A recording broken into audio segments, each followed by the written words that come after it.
Genetic potential, the defining source of an athlete's talent and performance. What is it, and how do we go about understanding it, tending to it, and ultimately unleashing it? We want to really get to the bottom of what we're seeing in the world. We are running drills, we're testing ideas, putting theories down. Of these are the essential questions to be asked and answered on the Genetic Potential Show. Hey, welcome back to GPTV. Have we got a good one for you today? Forrest Griffin, former light heavyweight world champion, UFC world champion. 205 pounds. Joining us. We've known Forrest for a couple years, and there are very few people who are as funny, articulate, and scary all at the motion. Forrest plays a game where he's like, oh, I'm just this innocent guy, and the whole time he's figuring out how he can... I'd say the first time we met him was fairly shocking, and how funny that got and how things changed. And unbelievable athlete, which leads us to one of the things I think the setup right now. In the news this week, Kobe Bryant has torn his Achilles. 35-year-old, one of the best athletes on the planet, forced to travel. We don't know what his nutrition looks like, the stress, his endorsements, still plays at a high level. We think that the Achilles tear is a preventable problem. How do you manage all that? You don't box jump. I'm kidding, but I think it comes down to a whole ton of variables that we could look at, including the diet, mechanics, travel schedule, hydration, et cetera, et cetera. And one of those things going wrong can set up a whole spiral. And I mean, one of the things we do see with a lot of these basketball players, at least what I've watched, is they all have really poor mechanics to some degree with shooting, with moving, and how long are you going to last? Even if it's over tension, just systems that are too Absolutely. tight. Because I'm dehydrated, because I'm a little bit stiff, because I'm inflamed, right? It's difficult. So one of the things that we're seeing now is how do we take these athletes, because Kobe at age 35 may be a slight bit slower, but that guy's been playing basketball for so long, he's almost impossible to beat. Yeah, how long was Jordan playing? You know, how long, so we take a look at a lot of these athletes, and it's like we have great, phenomenal athletes, but how long before something that you've been doing catches up to you? And that's really it, catches up. You know, you can buffer bad diet, bad position, bad mechanics until you can't. So the real question is, we're seeing is the best athletes in the world are getting better at the 1%, the 2%, these small details, managing those things, because that becomes the difference of playing another 5 years and escaping uninjured. I truly believe it's going to be the athlete who's that younger athlete, the 20-year-old, the 21-year-old, who really starts to take a look at all this stuff and is going to inevitably last the longest for what we see, and not only dealing with nutrition, but mechanics and all these things, versus where we see the younger kids who can get away with so much, and then all of a sudden as we age, and I'm as guilty of this as anybody, to where it now starts to really matter about what I'm putting in my body, how hydrated I am, That's right. how I'm moving. I don't want I don't want to have my shoulder worked on. I don't want to have all these things done. I want to be able to survive, and I want to be able to do this well. People will say, hey, it's just a matter of time, but yet the UCLA gymnastics has had a couple bad Achilles tears this year. Those are like the best athletes, the national champions, best athletes on the planet. That's happening to them. Is it inevitable or is it preventable? This is the question. I've got to manage all those details. I'm 100% of the preventable type, and sure, we could use our case study with the girls at San Jose State this last year, right? Not one injury, not one shoulder injury. One injury occurred in the entire season. Bike injury. Huh? Bike injury. All right, bike injury. There are bike gang. So I think that sets up the state, because here we have Forrest Griffin join us, 35. Yep. Started fighting in 2000, so literally 13 years of professional level fighting, world champion, fights the best athletes, still good. still has the drive and the capacity and the abilities. How does he keep doing? I think we're going to get into some really interesting conversations about that. Really get into that one. Before we go, we just want to take a second and acknowledge all of our friends and loved ones and family at Boston. Boston Marathon, we have some friends who were directly impacted by this, like you do, and this show is dedicated to those folks and all the first responders and badasses who rushed in and put themselves on the line. We appreciate you guys and love you guys. Can't thank you enough. Forrest Griffin, coming up. Hold on to your butts. Let's do this. GPTV, back in a second. Okay, guys, you want to get a hold of us, you want to get more involved, here's how you're going to do it. Hit us on Facebook. Send us your best picture of the worst thing you're seeing during the week. Twitter, at GP Television. Hashtag leopard fail. Hashtag I see more potential. And then, of course, hashtag GPTV.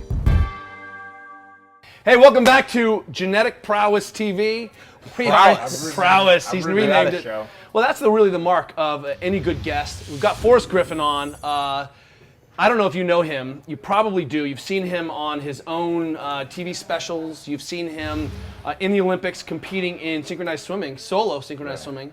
Honestly, one of the kind of most talented all-around athletes we've ever met, and we're delighted to have him on the show talking about all things that are important to him. So welcome. Well, it's good to be here. I don't know what's important to me. What is important to you? Well, the reason I came is because I want to be healthier. And not like healthier in the sense of, eating and sleeping, but like movement, movement healthy. This sitting with these lights, it's like a grow light. This is actually how we... I already feel glow light. I already feel just from the brief amount of your book that I've read, I'm sitting wrong. I'm probably doing permanent damage to my spine right now. Let me ask you this question. I have noticed that you are sitting a little perkier. Do you think? I'm trying. So we are on film. We both met Forrest because Forrest is good friends with our publisher. Yes. We started hanging out. We were dirty dancing one time in Vegas. We're just going to say friends. Friends. Nothing more. All right. So just friends, not benefits, but friends. And that's how we started kind of having this conversation. You found the book because you also know my co-writer, Glenn, who's a fighter. And, the real question is now, do you think the book is more effective if you put it in the microwave and heat it up, or if you put it in the freezer and hold it on yourself? So now we were having... I'm going to go with actual consumption of the book. Like, you know how when you were a kid you slept with the book under your head thinking you would absorb some knowledge? I'm actually going to eat your book. Well, check this Or out. maybe just smoke it as he gets and through inhale it. Well, you could vaporize it. I think that's one way. Yes. We actually are thinking that you could put it in a cream, which is how we're getting a lot of transdermal. Break it down with water into the blender. What's one more cream for me in the morning? Not a problem. So if you're not aware of who Forrest is, which I don't know, you'd have to be on some other planet, but Forrest was part of The Ultimate Fighter 1, correct? Was, yes. And which was then transpired into the final episode of you and the Stephan Bonner fight, which can be said to be one of the big moments in UFC. You can say anything you like. Well, Was that 2005? Is that when that was? Yeah. So April I remember 9th, watching this, 2005. and Shot that in this 2004. was probably the best fight I had ever seen in I MMA remember history. when it was because it was the last day that I would ever have to work a job. So that was big for me. Pretty. Yeah. now, and little Not washing dishes I think anymore. little known fact is that you started out pre-nursing. Do you think that prepared you for that fight? Exactly, not at all. Not at all. So There was enough blood in that fight to, where that nursing degree might have medical, applied. Yeah. we usually have. Turns out those are really hard. The nursing. I thought it would be easier. Like I thought, I'm not smart enough to be a doctor, but surely I could be a nurse, right? No, I'm not smart enough to be a nurse. But you were a cop. Yeah, well, much less intelligent.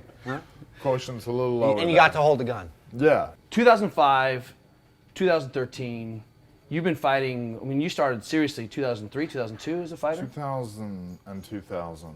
In 2000. 2000. Y2K. 13 years, 13 years, I guess is right where we are, of fighting.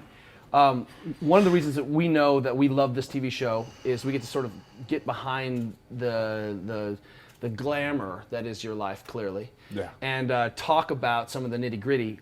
Can you talk just between, let's say, that big famous fight and now, how has the scope of your training changed? Like, what looks different in how hard you're working, nutrition, anything like that? Yeah, well, nutritionally, I've changed quite a bit. I think we all do when we, grow up a little bit. First of all, I really got into nutrition in high school, and my excuse for never having a girlfriend in high school is because every day, at the third hour of the day, I would eat a can of tuna fish straight out of the can. Yeah. And I wore workout clothes to school every day and smelled like tuna fish. Tracksuits. Yeah, literally every day. Awesome. I would just wear like a different sweatsuit, I'm a eat tuna tracksuit fish. No, you're at 35. Do you remember Weight Gainer 900? Did you have that? I remember Wow. like Joe Weider stuff. Yeah, it's like it Wait, kinda didn't they have like a I 2000 or want- 3000 too? I want my allowance back because that was basically cake batter with just like soy protein garbage in it. Like if that guy wasn't already dead, I would sue him. I'm dead serious. He stole my allowance as a kid. He did. And he sold me crap. It did work, He though. sold me flour. Colin Weeder Yeah, out right now. It did work. That Weight Gainer 100. Yeah, if you're a Ouija all board, I we'll could talk do, to that all I bastard. could do was put weight on like mad. I killed myself. I went through this phase where I was making a chocolate milkshake every night with Weight Gainer 900, Yeah. 2 scoops. So it was like a 4,000 calorie milkshake. Yeah. Yes. It's this big because you can't drink it. Oh, yeah, It's Flour. my dad. My dad's story. We would have been better off literally just pouring flour. and like bad fats. Yeah. I would visit my dad. It'd be 11 o'clock at night, hot. He'd hear the blender, wake up, come down, and be like, "Oh man, you made me a milkshake. Thanks, bro." And he'd kill it. Yeah. And I'd make myself one again. And he did that for like 2 weeks straight. Came down and was like, "Man, this is." He's like, "I'm putting all this weight on." And I was like, "Well, Dad, you're chugging like a 4,500 calorie shake every night." Yeah. And you don't feel like that worked for you? No, it was horrible. It was garbage. I'm still upset about it, and I'm upset about the whole '90s because I was that guy. Like I kept a log, a calorie log, calorie journal, whatever you want to call it. 6,000 calories a day. Yeah. And that sounds like 6,000 calories a day is a lot, but this is the '90s. That's like 9 bagels. Fat was bad in the '90s. I didn't eat egg yellows. I didn't eat olive oil. I didn't eat avocados. I didn't eat fat. I ate lean chicken breast, potatoes, and egg whites to get to 6. Do you know how much food that is? Yes. All of it. To get Yes. 6,000 calories. Yes. All of it. Plus the creatine shakes. No What are you olive doing? oil. Old school bodybuilder. Like I was clean. so upset. Yes. I was like, I really like avocado, but I can't have the fat. Yeah. I wouldn't eat olives. Yeah. Like you go to Subway, and I would get Subway like every day. Oh, no olives. God, no. Also make you fat. Let me just eat this giant dyed bread that's wheat. So Because so they how put some dye in the batter at the last second. so from Sons of Weight Gainer bitches. 900 to eating clean to how are you eating now? Not this Man, moment. It's a long, it's a long story. I'm moderately like diet and exercise. It really interests me, but we don't eat anything processed, more or less, other than dark chocolate, which I'm addicted to. Yeah. So no, I eat fruits, vegetables, lots, organic meats. And you're doing your own eggs hunting thing? that were I got some friends and I've been getting meat from them, and so I try to get as much wild game as possible, and we got a friend with wild chickens, so Okay, so they're not that wild. we're seeing a actually. shift. They're in, We set up. and I eat a bunch of fat. We can tell your coat is shiny. Yeah. In the intro, we talked about Kobe Bryant injuring himself. He's 35, tears his Achilles, just on a drive shot. We're seeing that we know in the athletes we work with that you can buffer a bad diet and bad lifestyle well into your 30s, but then one day you just can't buffer it anymore. Is that what's happened? Yeah. I think for a guy like Kobe Bryant, if you really think about it, it's not. I'm sure he has a nutritionist and whatever. He's perfect. He does everything, on and off the court to win. He's actually an amazingly dedicated person, but, you're doing this thing, your body's only going to do it for so long. What those guys do is amazing. Like, I remember like seeing college football and being like, those guys are moving that fast. That's happening right now. So that a pro game, you're like, that's ridiculous. Like if you think about trying to do what he does against the people he does. It's only a matter of time before something goes. Well, we think a little bit differently. Yeah. We think that you think about it, you think people were made to last 110 years. I think people were made to last about 40 years. So it's it. You got 5 more years, and then that's it. Boom. That's all you got. Like after 40, you're pretty much just a burden on society. Well, damn! I turned 40 this year. That is the impression I get when I get to the airport. After 40, it's that whoosh. Like, you're really worthless. Everybody's getting a ride to the. It's basically a controlled free fall. Yeah, controlled. Right? I got my flying squirrel outfit on. Well, you do have a template kind of for this mentality in your last book, right? Oh yeah. Right? Well, I mean, we'll eat the old people. It'll work out. Yeah. That's been done. The experiment with Soylent Green, it's already been done. Yeah, there you go. They were onto something. Do you think that having a daughter who's a year and a half? Wait, where are we going with the Kobe Bryant? We'll go there. Well, we're going to get there. We've got it all laid out. Do you think nutrition, has it affected your nutrition? Because kids, I know parents is your kid eating what you guys eat? Oh, yeah. She eats what you got, that's it? Exactly what Mass we quantities of banana, though. Yeah, with maybe an excessive amount of banana. But, yeah, and as far as we don't feed her anything genetically modified, whereas anything... Or anything, everything she eats is organic. Whereas, like, avocados, avocados, bananas, anything that's got a shell that you don't eat, I'll eat, filled with bug juice, whatever.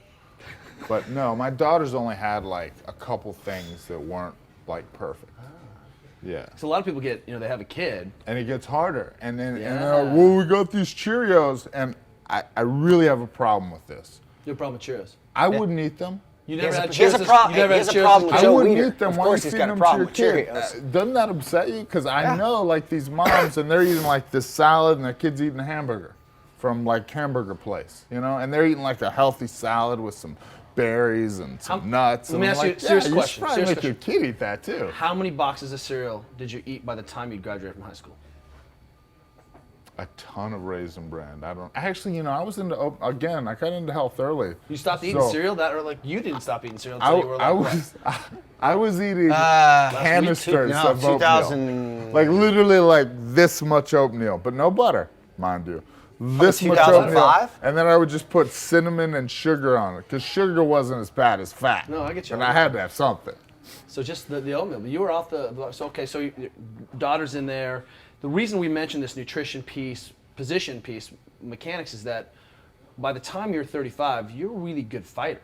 Like, you know how to get ready for a fight, you know how to fight people, your skills are really good, but that's what I keep telling people. Yes. We're seeing that's when you're a lethal weapon. The breakdown starts to happen a little bit in the body. We're starting to see kids in their 30s to 40s who are still dominating people, because by the time you're actually a good fighter or a good cyclist or a good runner, you actually know how to race. Yeah, your peak years have passed. Male body peaks at 33, they say. So is it a guy like Randy Couture? Is he just a freak? He's a freak, yeah. And so we shouldn't count him, or do you think there's things we can do to emulate nutrition? No, there's definitely things we can do to kind of follow his example, but again, he's the bell curve, whatever. He's over here, he's not. Let's not count him. He's the outlier. No, that book, Outliers. Let's count him. Let's count him. Let's see what he did, but let's also be realistic about his genetic capabilities and what the cards he was dealt versus what we are, and what you can't.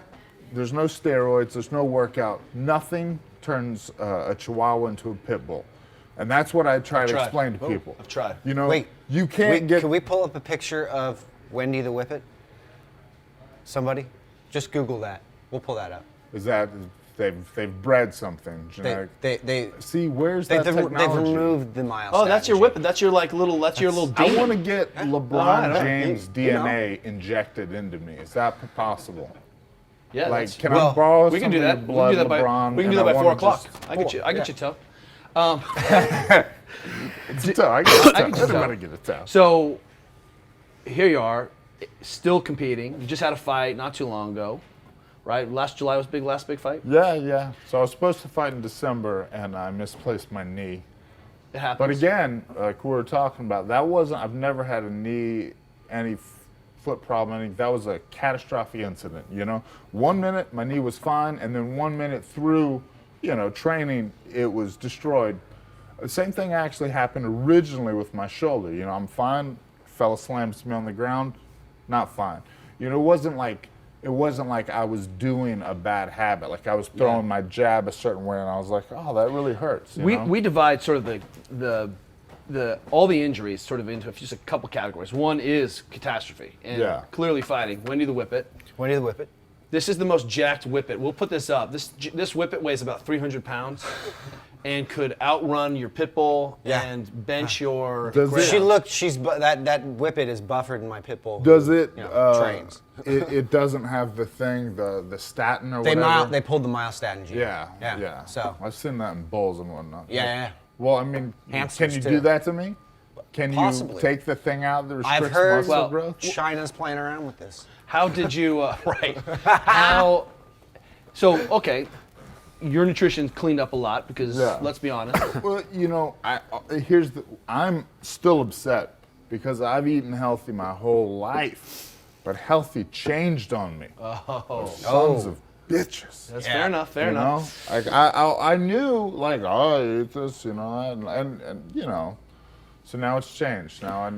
We see that I think even in like Pavel in one of his early books was talking about the 100 kettlebell snatch test. Yeah. And he had a BJJ guy do Pavel it. Tazov, whatever. Yeah, right. Pavel. Russian kettlebell guy. And Pavel. Sorry. Pavel. And this fighter guy did the 100 kettlebell snatch test and said it was like the hardest thing he'd ever done. So it killed him. Now, like we expect of all our athletes to crush that guy.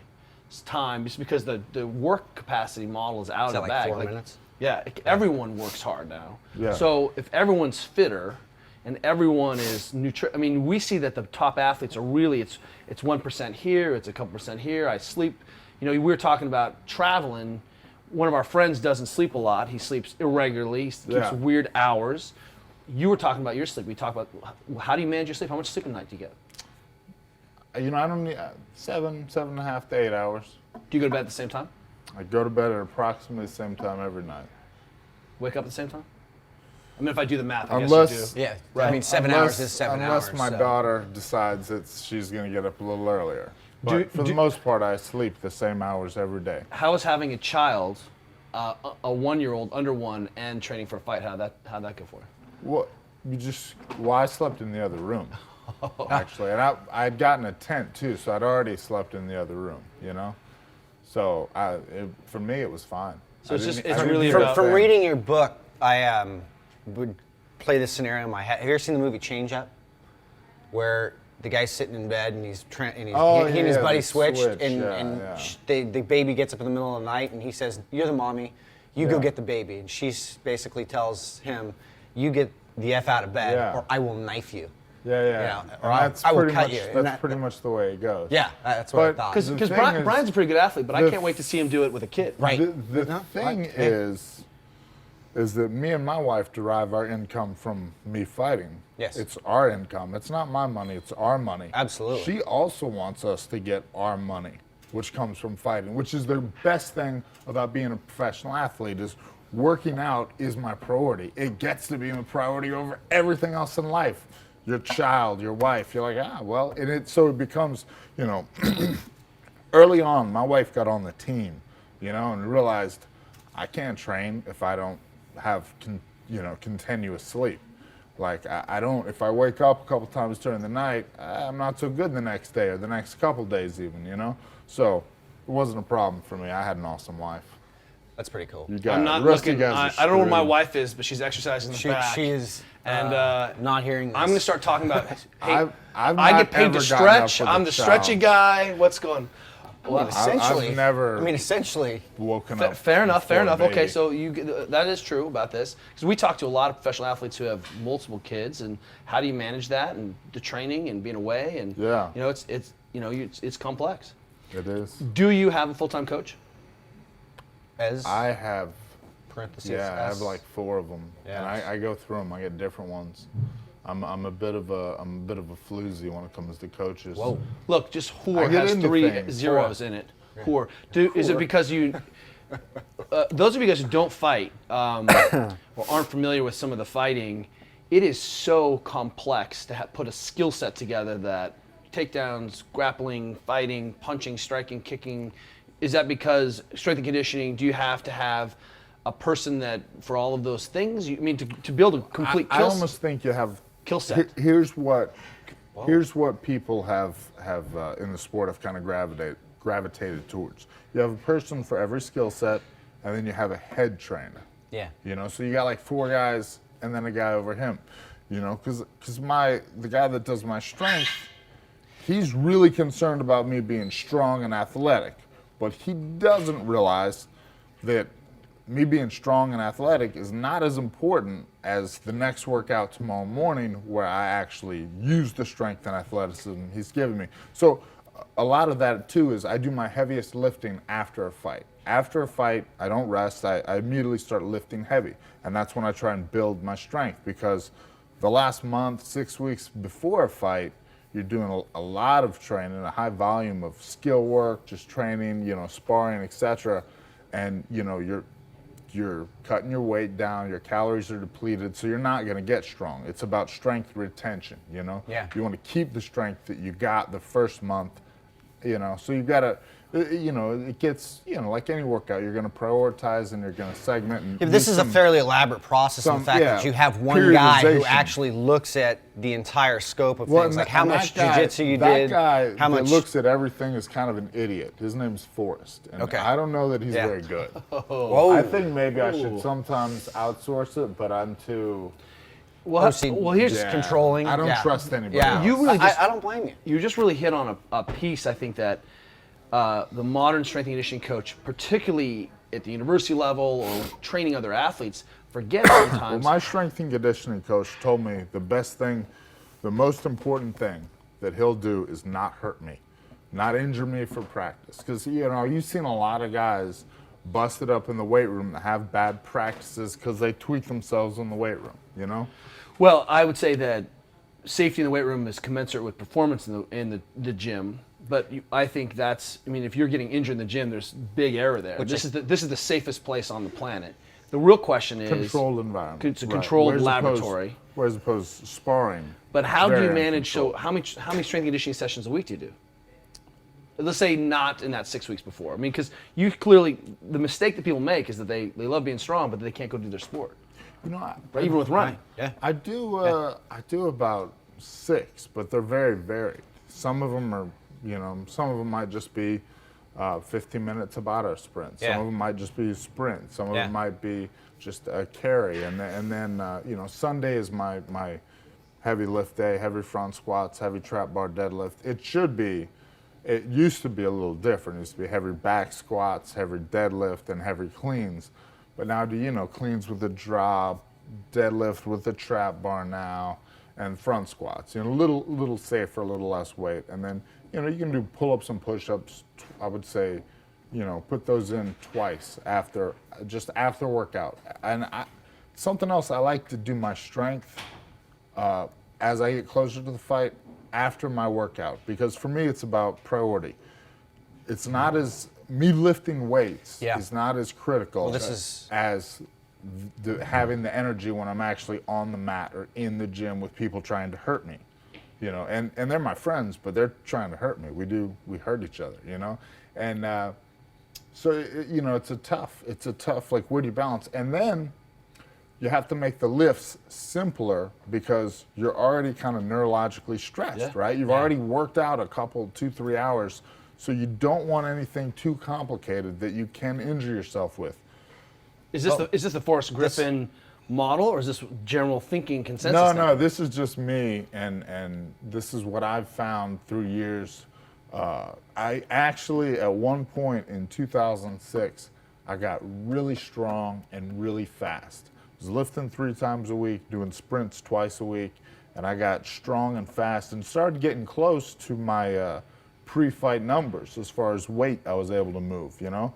And I wasn't very good at practice. I wasn't very, like, I wasn't. Cooked. Yeah, well, I didn't find that, like, I was a little, you know, I was very, you know, because I mean, that's kind of that. I mean, that's the exact model we use, you know, with the endurance athletes. Is like we set the precedence of what exactly has to prioritize, and it's usually the skills, the sport-specific stuff. Sets precedence early in the day. Then later in the day, if you're hitting 2, it's hey, then you go deal with the strength and conditioning stuff. You train. You said training, not chit-chatting. 4 hours a day. Maybe even a little less. Not 8. Is that 4-hour blocks? Is that 2 blocks? No, yeah, it's 2 2-hour blocks. Yeah. Do you so 2 2-hour blocks, different gyms, different skills? Yeah. What's the nutrition look like? How do you keep yourself? Because one of the things that I think people don't understand about MMA is this weight component, which is a whole different beast. I actually have a different problem than you would think. My problem is eating during the day, and also I take excessive amounts of caffeine in before 3 o'clock. So I'm working out. Let's define that. 'Cause we don't think that's possible. 800 milligrams? 800 milligrams. No, we're not of the 2,000 a mindset day. that there is excessive. That's only 4 cups of coffee, though, right? Ventis? It's a ton of espresso shots. Or Define a coffee. ton. Many. What is the Forrest I Griffin try and cut shot? it off at a. I mean, I like a 6-shot Americano. Start the day off. It's aggressive. It's a good time. You were saying earlier you don't like to turn the engine off. Do you think that in lieu of saying 6 shots, is that like jump starting that thing? It's a gradual addiction. You have to titrate up to that. Do you think that could have an effect on the tissue itself in the body? It probably. Yeah. Yeah. But it's like I don't know. It's like Just tossing it out there. you know, all right. So let me get back. So I don't eat enough throughout the day. Yeah. You know, I would like to eat a little more, but I have some, you know, I don't like to train on a full stomach. I really don't. So I just eat little meals throughout the day, but I do eat like every 3 or 4 hours. Before and after every workout, I eat something. Whole foods or supplements? Sometimes like supplement shakes, but a lot of eggs. I eat a lot of raw eggs, which is really smart. You know. You got your black belt under Robert Drysdale, right? I did. We actually, ironically, used Drysdale Jiu-Jitsu as a tester for 3-Fuel. So they're using what? 3-Fuel, a product that we create, that I've created, that they actually use, they've been using, which is... We keep hearing that all the best athletes in the world are really saying, hey, eat food, eat whole foods whenever you can. Absolutely. Yeah. Supplement when you can't eat whole foods, or it's not going to work for when your you need exercise. to. Yeah. So what happens then? Have a hard time getting enough calories in the day for these 2 big. I mean, you're not a tiny dancer. You're putting out some energy. Yeah. So then, what's the evening look like? Are you like compressing calories in there? Is it on? Yeah, and it's an unintentional warrior diet. Isn't that Erish's diet, the warrior diet? Wasn't Erish into that big time? No, maybe, but Erish is our publisher. Is our publisher. But these things don't happen on purpose. The trouble is it's hot. I don't like to eat when it's hot. I'm moving around all day. I'm drinking coffee, hot coffee in the sun. I like that. And then, so I'm getting in some nutrients. I eat like fruit and protein. I'm taking in some nutrients. But then when I come home, about 2 hours after I get home, I eat like a meal when I get home. But then like 2 hours after that, I really get hungry. And I eat a giant meal. But it's like meat and vegetables of every kind and thrown in a big salad bar. Or whatever my wife's cook. And my wife, see, this is another thing. She cooks really healthy, good food, so it's not that hard, for me. Like the only That's a bonus. The only thing I really eat bad is this one barbecue sauce, but it's the least poison of the poison. You said you put hot sauce on everything? Hot sauce or some barbecue sauce. Do you hear that? So my daughters and I are addicted to sauce. We love sauce. I'm a sauce guy. Well, hot sauce. I'll tell you why we're all addicted to sauce, because we eat really plain foods all day. Yeah. We're eating you're eating vegetable, maybe it was I can agree with that. Just a spoonful of sriracha. Have you ever done that? Or sriracha in the avocado. I got that from you. Yeah. You can you can take fat and hot sauce and just mix it together. Even my daughters have started doing that. Georgia's like, hey, Dad, let me tell you something. Bring out the Franks. I've started on Franks so we can up it. Yeah. No, I hit the sriracha, but I do not hit it in my mid-meal before my second workout. Yeah. Or that, the hot sauce and the coffee creates the worst, and I don't get heartburn. Yeah. But you drink a cup of coffee and eat some food with hot sauce on or it. 6 cups of right, coffee. Right before That's 1 cup of coffee. a workout that's like, exhausting, then it's just the burn is just phenomenal. How much weight do you sort of have to manage between who you are right now and sort of like fighting weight? All right, I'm naturally a 230-pound guy. If I'm working out and not working, I'm usually about 230. So if I train hard, like I'm prepping for a fight, But I'm skinny. I get down to about 224, 3, 2. I know, just from trial and error, when I walk in the cage at night after the weight cut, the next day I'm going to be 223. So the last month of training, I want to be about 223. Because that's the fight weight. I've walked around at 235, and then when you get in the cage and you're 220, you're like, I don't feel like I usually feel. So, and then I just cut most from the 223 in like 3 days to the 205, and then I put it right back on with a minimum of, So with the rest of us non-fighters. You weigh 205 for the fight. Yeah, he fights at 205. You weigh-in. For the weigh-in. Right. Yeah. And then there's about 30 hours lag time, Yeah. which I immediately rehydrate, rebulk, and I'm about 220. So what, for regular people out there who don't ever go through anything like that, what does that feel like when you're going from a 230-pound guy down to 223 that you feel good at, then cutting down to 205? It's not that bad. Yeah. It's not that bad. It's just, for me, it's like 2 days without, it's almost like, how I still eat kind of regular through the day for the last week. And then I just, after my last workout, when you're like, okay, big dinner, no dinner at all. And it's and that's It's not no carbs after 6. It's no dinner after 6. dinner. Yeah. For the for the next day weigh-in. Just for like 2 days. And that's like the Tour de France cyclist guys' way of cutting too. I mean, they're not just bad. like take a sleeping pill, hit the fucking sack. Then That's wake actually up. another thing I do. The night before weigh-ins, after my last workout, that's when the water's done. No more water. So I'll drink water, like distilled water throughout the day, and then the last, I save that much water after the workout, take a sleeping pill, wake up. And so it's a mild, it's a very If short we period cut you of in sun. half and count the rings, are we going to see all of those cuttings? Is it hard? Does it feel like it's hard on you to be able to go up and down? No big deal, because you're human. It was, but it's gotten easier, and I figured it out. Yeah. It's Are you not that crabby? hard anymore. Are you hard to be around? Not really. Coffee intake stays the same then, I assume. I reduced that a little bit. 5.5 shots. Yeah, right. But so I eat pretty good, and then every night I finish the night with 1,000 calories of dark chocolate and raw almonds every night. And I don't know why I never lean up. Essentially, it's just Whether carb you backloading. need it or not. Yeah. It's a habit. Force a habit. It's not even your fault. It's a habit. Sometimes, like how you have to something to look forward to, and I don't eat anything like cake, ice cream, nothing like that. Whole milk So, yogurt My and cashew butter. yeah. Or I don't almond really butter. eat any butters, but I just Aaron likes straight the butters. dark chocolate and I'll just toss 3 fuel into it. just the dark chocolate. I like the active eating too, nuts, chocolate, like to 1,200 calories, and I do this every night.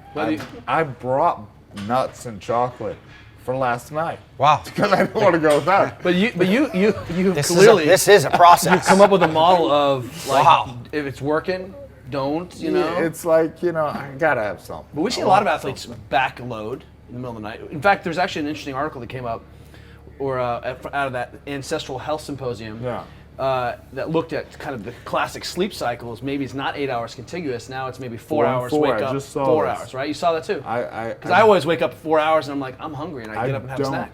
I don't. Hey, you're 230 pounds, bro. It's not my fault. I just woke up and I was like this. It's not my fault. Look.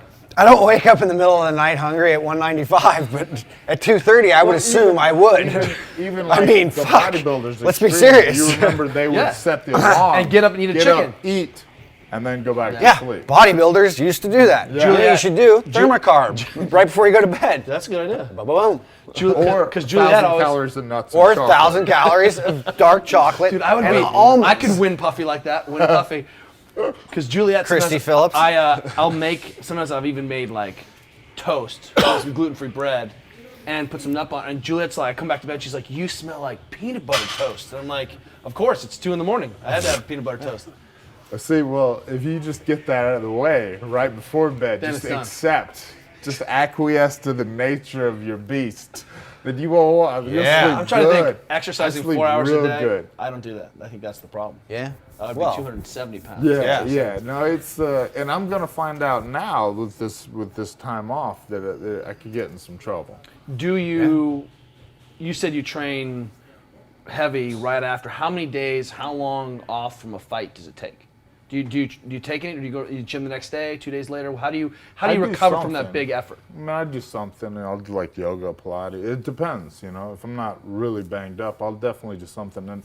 And again, that's when I like to, like within the week of the fight, I like to start the heavy lifting and concentrate, like almost prioritize strength, strength and explosiveness, because I'm not an explosive person. And I have to be made to do like explosive movements. I don't like them. But so for You that are a next constant month, mover, though.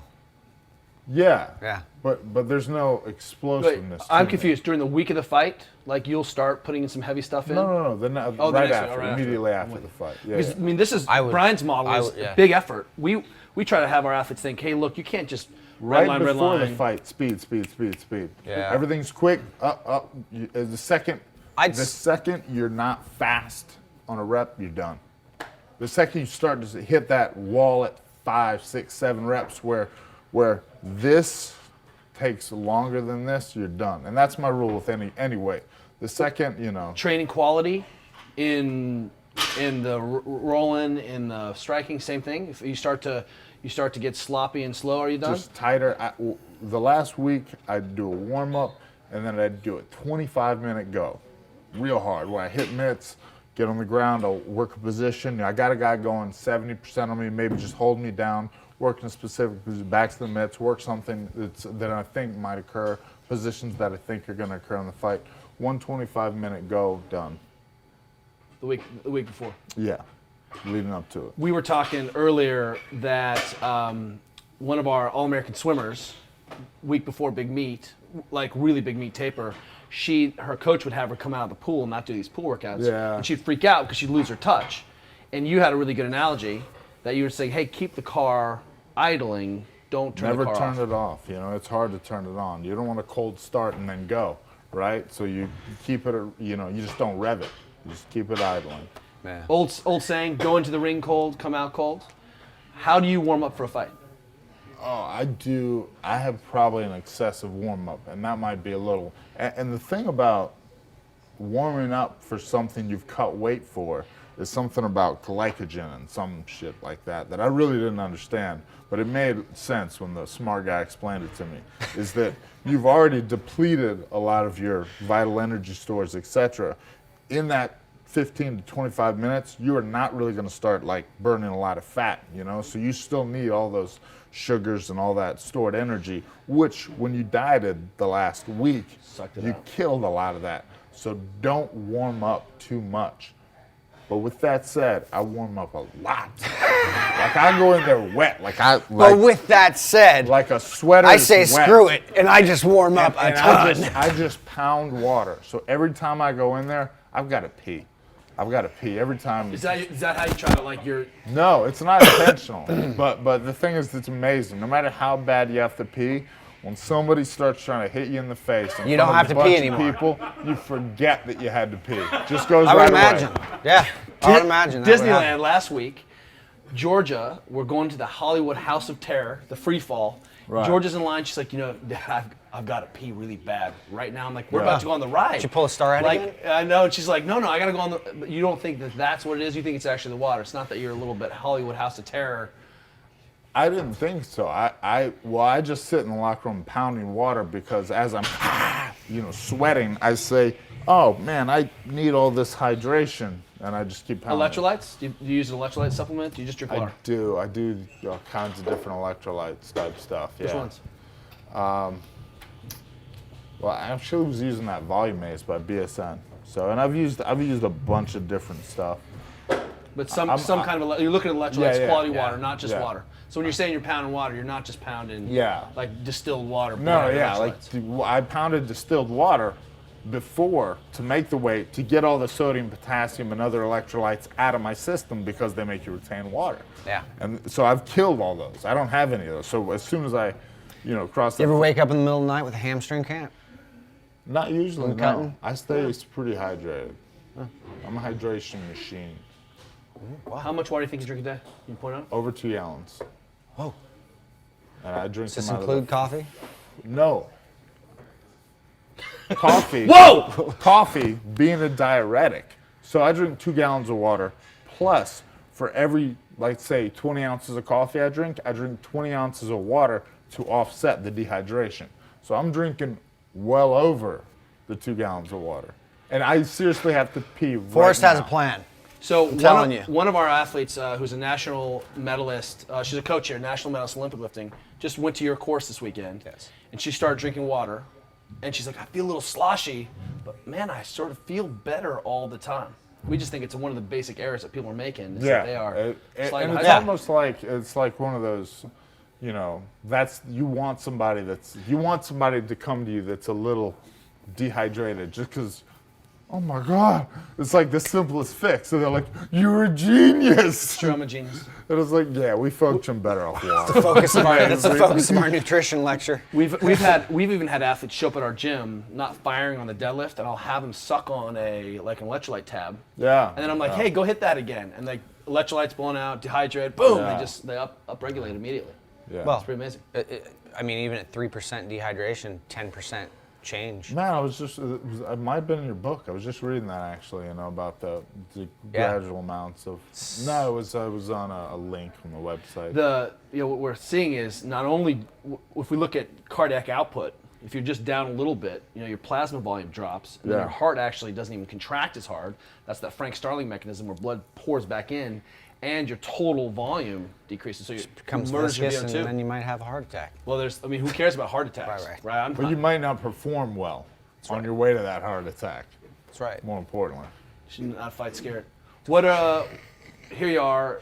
What aspects of your training now? What's changed? What are you doing in the next year to think about fighting at 36? Think about fighting at 37? Because you are the next Randy Couture. Let's be honest. I mean, you're going to be like 90 and still fighting. Yes. Right? Yeah, no, not at all. Not at all. I've just taken a lot more focus on taking care of the body as far as, stuff you do, neurological stuff, movement errors, trying to fix your day-to-day things that you do weird. I have walk funny. Here's the thing. A guy like Randy, too, naturally, he's relatively graceful. Yeah.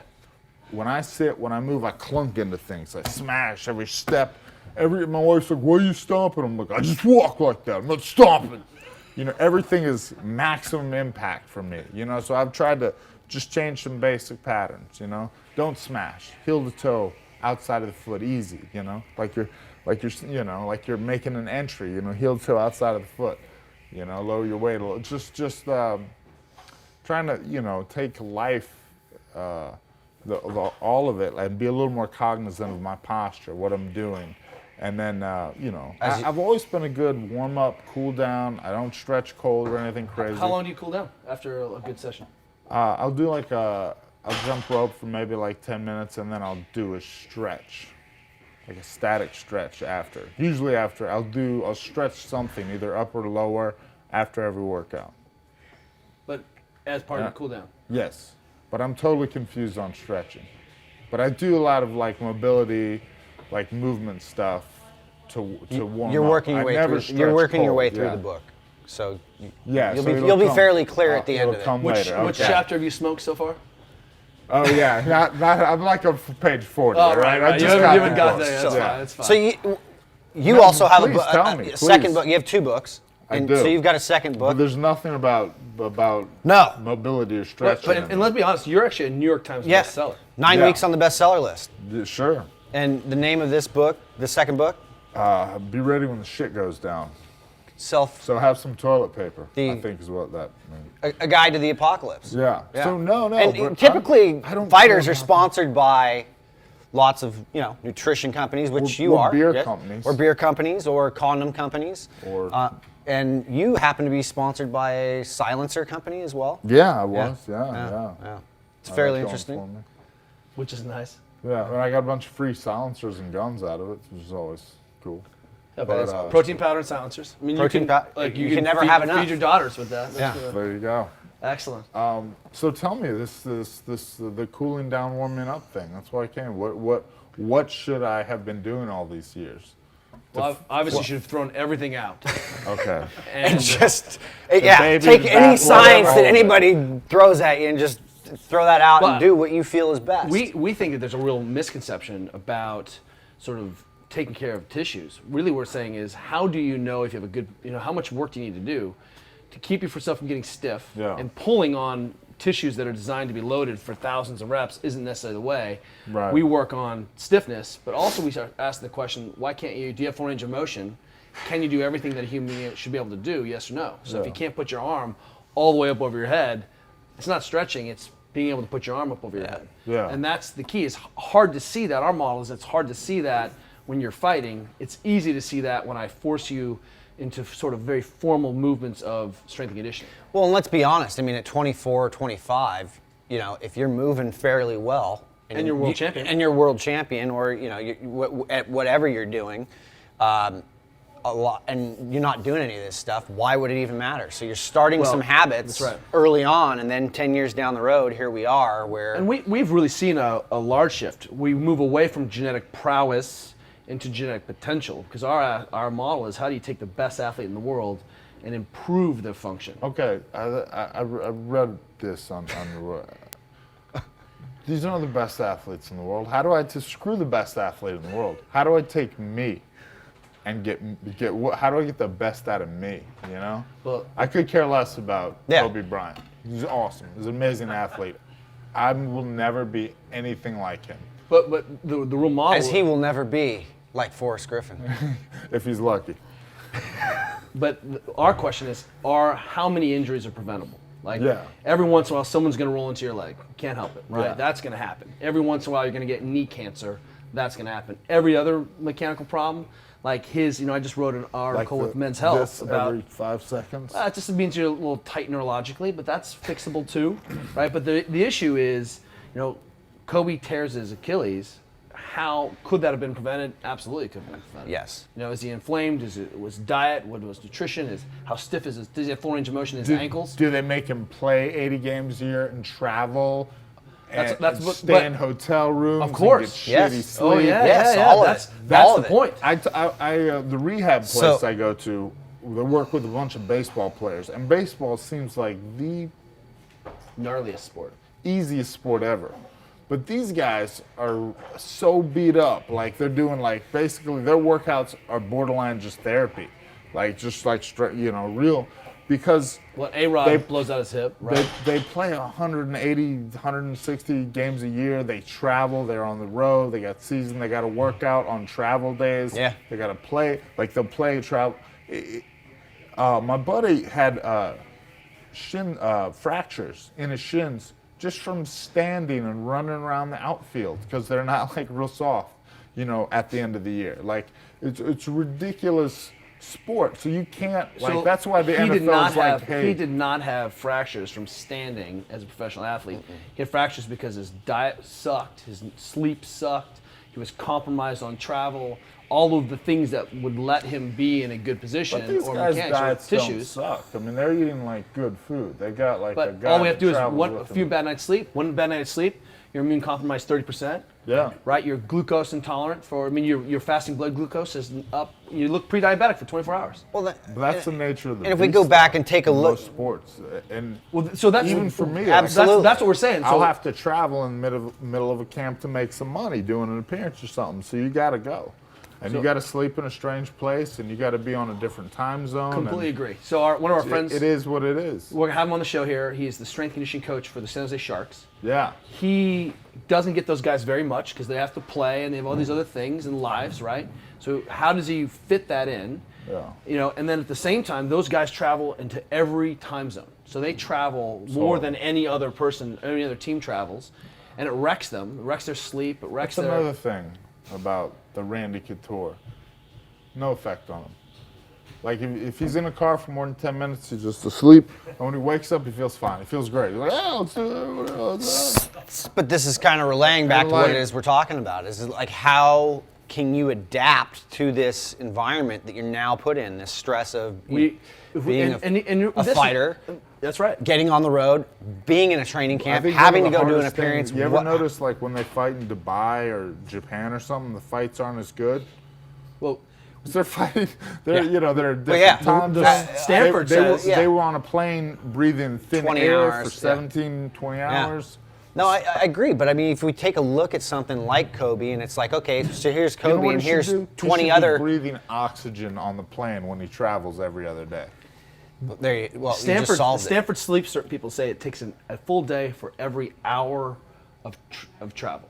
And if we saw, like, for example, in CrossFit World, we saw Sam Briggs fly in from the UK, right?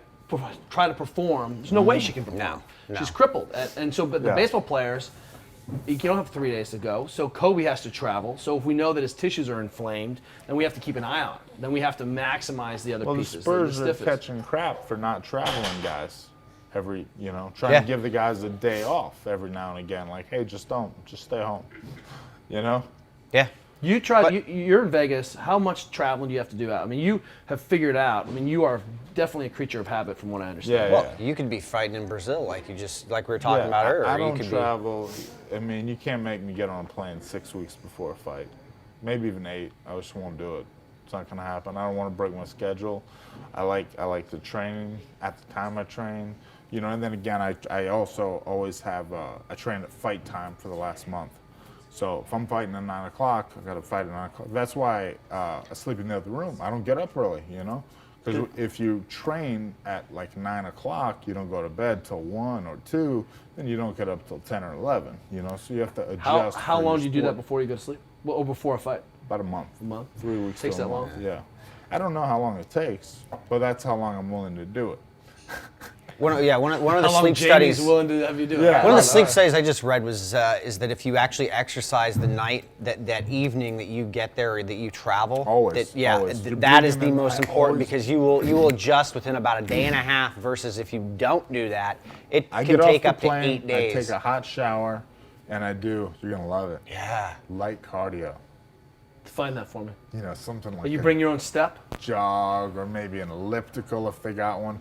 Just something. Elliptical. Yeah, he is loving that right now. I want to get my heart rate up to about 130, and I want to breathe as much as possible. Do you take your own heart rate, or is that estimated? Are you grabbing onto, or are you? I wear the bra. The bra monitor, and this is not about. I'm not doing this cardio for anything athletic. I realize that. At an extent, this is detraining. I'm teaching my body to go very slowly. I'm teaching my body to breathe and, okay, we're here, wake up. That's all, because I just got off a plane. Mm-hmm. If you said, hey, Forrest, I want you to run, I want you to do a burpee. Sitting on the plane wrong, you can't, So it's a very, I know in full knowledge what I'm doing, and I like a nice half hour. No burpees for Forrest. I always travel, go right to the hotel, go exercise. Hot shower. I call it loose exercising. Check in the box. Then I find a steak. Then the last meal. Yeah. So I like a hot shower first too. We always that kind of warms the tissue up because I don't use a roller. I hate rollers. Starrett is a proponent of the warm jacuzzi or shower prior to. Yeah. Could you say that again about rollers? Foam rollers? I just hate them. Why? I just don't like them. They irritate me. They don't work. They don't work. I completely agree. Really? Yeah. Piece of foam. We can do better. PCP with wrapped in. Did you say PCP? Yeah. PCP always works. Wait, PVC. Sorry, PVC pipe wrapped. Little in angel something. dust. That'll work. That brings us to our favorite part of the show. So we finish every interview with a few questions. Yeah. The first one is, I didn't study for these, so. That's right. Could be a problem. What is your last meal on Earth? Last meal on Earth. I don't think it really matters. Maybe a bunch of tequila. I've never actually had tequila before, but it seems to make people do crazy things. You can't hallucinate on it. So, yeah. What? Yes.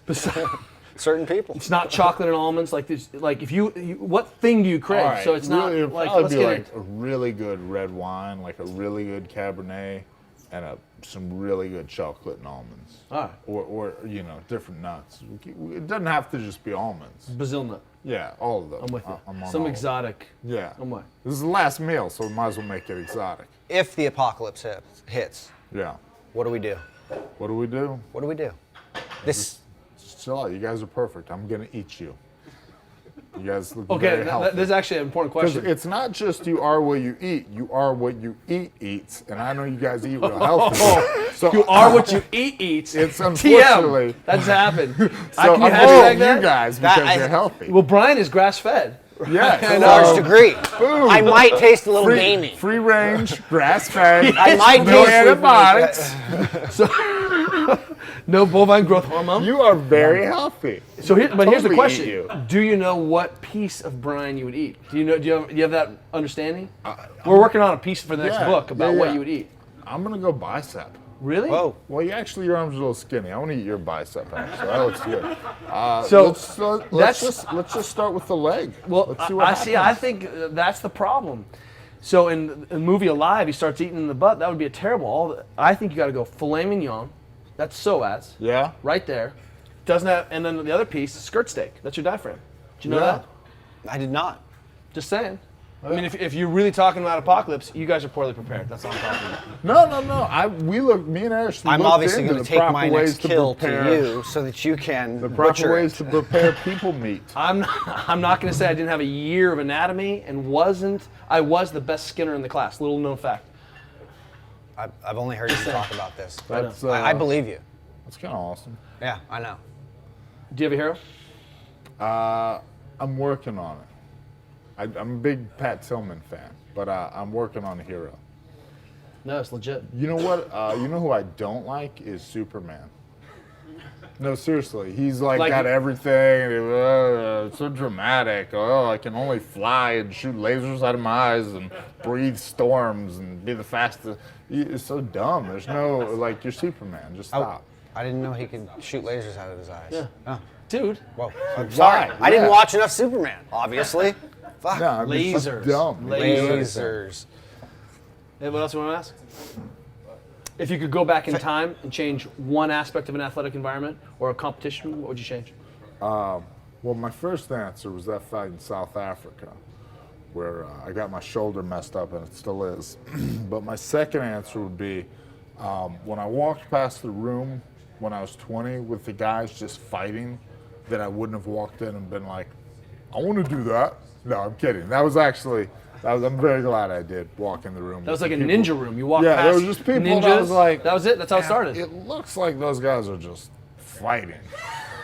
And I walked in and I was like, hey, are you guys fighting? And they were like, yeah. I was like, Can I join? can I fight? And literally I was like, are you guys just fighting? They're like, yeah, we're in the middle of it. I was like, can I fight? Are you working on another book project? Not really.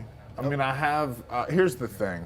I had a lot of good notes and informational stuff, and I lost my phone. I didn't lose my phone, I destroyed my phone.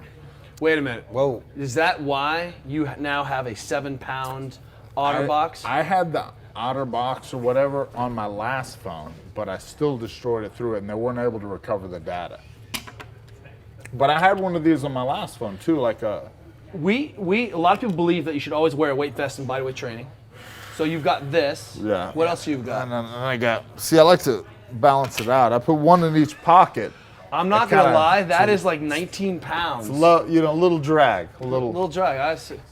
Not I one. got an amazing story. Not two. I got an amazing Not story. three. About this 4, wallet. 5, 6 rubber bands This to just hold. happened. So check this out. I lost this wallet in the hardware store. And a week later, somebody hits me up on Twitter. Hey, Forrest, I got your wallet. So I go in there. My wallet's there. And there's like a group of people standing around. They're like, because they've realized it's funny, wallet. And they're like, oh, hey, Forrest, blah, blah, and they give me my wallet back. You know how much money was in it? $360. You know how much money was in my wallet when I lost it? 200. $300.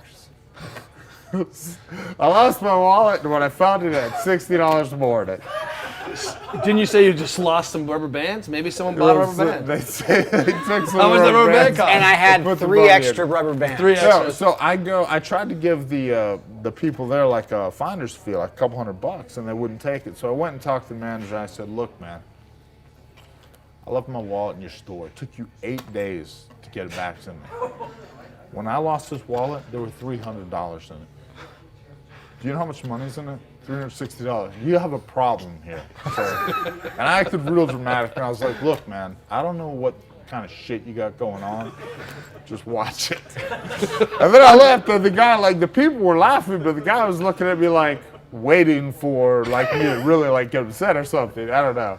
So I just left. It became uncomfortable, and I realized that whatever joke I was going for was just really missing, and the guy was like, "What do you want? What?" He's like really like intently looking at me like, "What do we do next?" threw me for a loop. And I was like, I don't even know how to react and to I this. just left. Muscle confusion. That's the way you do that. Muscle confusion. Ladies and gentlemen, Forrest Griffin. I'm clapping for myself. yourself. Yes. I'm clapping for myself.